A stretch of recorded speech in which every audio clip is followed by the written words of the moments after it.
Jeg står uden for Holstebros største genbrugsplads og skal interviewe en anonym skraldedame. Hej. Første spørgsmål. Hvor mange besøger genbrugspladsen i løbet af en dag?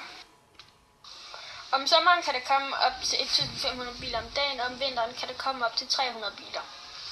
Men der kommer ca. 100 biler om dagen. Altså det meste, de smider ud. De smider for det meste møbler, pap og flasker ud. De kommer for det meste i weekenderne, og der bliver der smidt mange tons ud om ugen. Hvad for nogle materialer kan man så genbruge?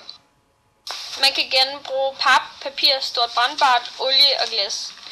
Det bliver sendt til Sverige og lavet om. For eksempel papir og pap bliver lavet om til genbrugspapir. Sender I tingene andre steder hen end lige til Sverige? Ja, vi sender det også til Nomi i Måbjerg, hvor det bliver lavet om os. Hvor stor en del bliver så genbrugt? Der bliver cirka genbrugt over 50% materialer. Kommer der så flere og flere på genbrugspladsen hver år? Folk er der blevet bedre til at komme med de ting, de ikke bruger længere. Men der var der flere ting, der godt kunne genbruges, som ikke bliver genbrugt.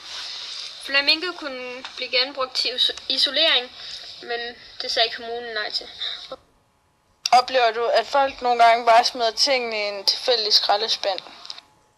De fleste er ikke ligeglade med det, men hvis det sker, så skal vi selv betale for det, de smider i den forkerte. Hvor mange ansatte er der på den her genbrugsplads? Vi er 4, der arbejder på den her genbrugsplads. Der er aldrig kun én herude. Der kan jo ske en ulykke, hvis det var, at de fik fingrene i klemmen. Hvis det er, der mangler en, så ringer man nogle gange til de gamle pensionister for at spørge, om de vil hjælpe til. De får løn for at hjælpe os. Tak fordi jeg gerne måtte interviewe dig. Det var så lidt. Skulle det være en anden gang?